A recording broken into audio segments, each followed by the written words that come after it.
friends, welcome back to my channel. We're here to continue with our reviews.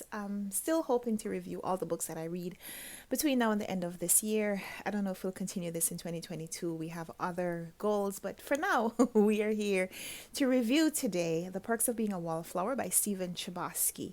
This is a really short novel. It's just about 200 pages, 213 pages of text. And the book itself is pretty small. This is the size of my hand. This is the size of the page. And it's written in letter form. So this is an epistolary novel. We have a main character who's a high school student. We meet him on the first day of high school. So we go through his entire freshman year with him and go through some of the experiences that he has and his view of how they happen, his reaction to things, and his perspective of people. So the main character, his name is Charlie. We never know anything else about him, and he's writing letters to an unknown person. He calls him dear friend, and we never get the identity of these people.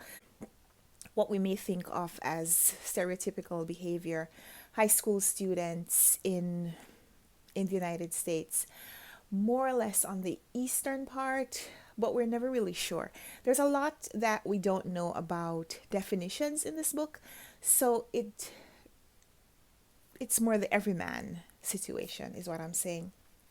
The Perks of Being a Wallflower. It feels like an important book, even though it is written with a kind of juvenile bent. Again, we're in high school, we're going through this young man's story and his perception of what is happening around him. But the themes, the topics that are discussed here, and how he sees what's happening around him and how he relates to people and how he reacts to things is just very important. If you are like me, you have teenagers in your life, or you have children in your life and you want to just be sure that you're connecting with them. Like, this feels like a kind of book that you would want to read to understand maybe how things have changed since you were a child yourself, but also what are some of the signs to look for to make sure that you are serving the people in your life, the younger people in your life. So like I said, there are a lot of important topics dealt with or mentioned in this book. So the main character is different. He is kind of other in a way that we don't really identify until maybe much later in the novel.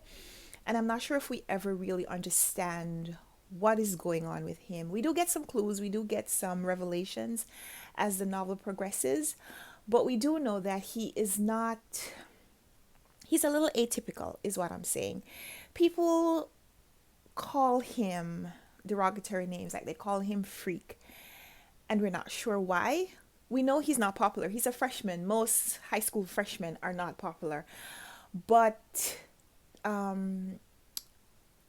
he has connections with older children, older teens who kind of adopt him and take him under their wing and kind of protect him, but they befriend him.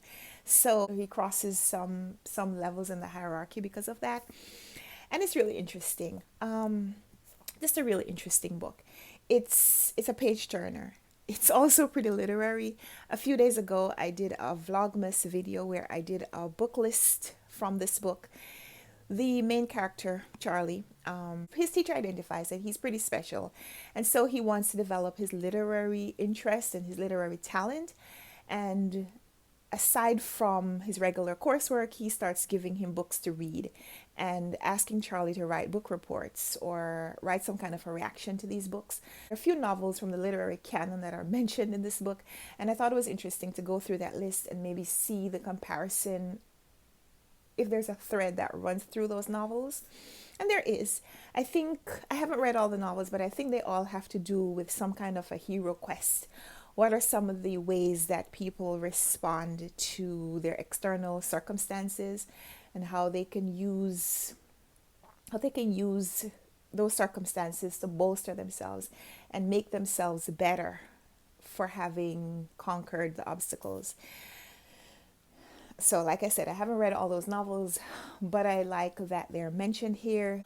But this book it feels like it's important. It's written with kind of a juvenile spin, like I said, but it does feel like it is important because it is a little bit of insight into some of the things that teenagers grapple with, and we get to see maybe how we could help. If you want to be an ally, if you want to be an advocate, what are some of the things that maybe you could do more of or do better at in order to help? So there are a few threads in this book that don't feel like they completely get connected, but they're not supposed to, I think. So in the beginning of the novel, we learn that one of their classmates, a boy named Michael, has committed suicide. And we get the reaction of our main character, but also how he sees the other children or the rest of his school relating to that loss. And it impacts him because, if that's something that he ever considered, then he gets to see how people react to it. The people who were close to Michael, he gets to see how they process Michael's death and, eventually how life continues after Michael. And that's really interesting, but it's not completely explored. Like, we don't know who Michael is, and that's not really the main focus of the novel, but we do get a mention of it.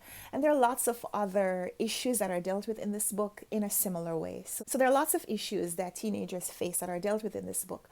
So we see smoking and drinking and drugs in general, hallucinogens are used. We see teenage sexuality being explored, as well as teenage pregnancy. We see friendship, the levels of friendship, and the limitations of friendship. And then we also see the perks of being a wallflower, because we see how when someone is not necessarily participating in things, but observing, what are some of the lessons that they can learn from not necessarily having those experiences themselves, but seeing how other people deal with things. What is the impact that a situation has on someone else, so I can learn from their mistakes. And so this is a really profound book. I know I say that all the time, but this is a really deep book. Despite it being short, despite it having a teen character, this is not completely a teenage book, because there are things in here that will appeal to readers of all demographics, I think. So that's the perks of being a wallflower. From my perspective, novel written by Chbosky. This was his debut, and I really enjoyed it. So high praise for the perks of being a wallflower. Love to chat with you in the comments down below if you've read this one, or if something I said in this review makes you want to pick it up now. Maybe you were on the fence before and now you think it might be something you'd want to read. Would love to chat with you down there. Give this video a thumbs up if you liked it. Subscribe if you want to see more. Let's chat in the comments, and until next time, happy reading.